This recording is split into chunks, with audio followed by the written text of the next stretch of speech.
How do restaurants make scrambled eggs taste better than homemade? Well, they actually don't. You can easily make scrambled eggs the way a restaurant does. There are 6 common sins of scrambled eggs you need to avoid.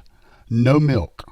Use a splash of water instead. Don't whip, fork it. You're breaking the yolks and mixing them in with the whites, not trying to kill them. Go easy on the heat, a medium to low heat, 3 to 4 on an electric and maybe 3 on a gas stove.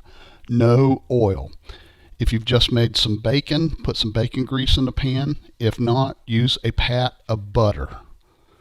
Pay attention to what you're doing. Stir constantly and gently with a soft, flexible silicone spatula, constantly scraping the bottom of the pan to keep them from sticking while the eggs curdle.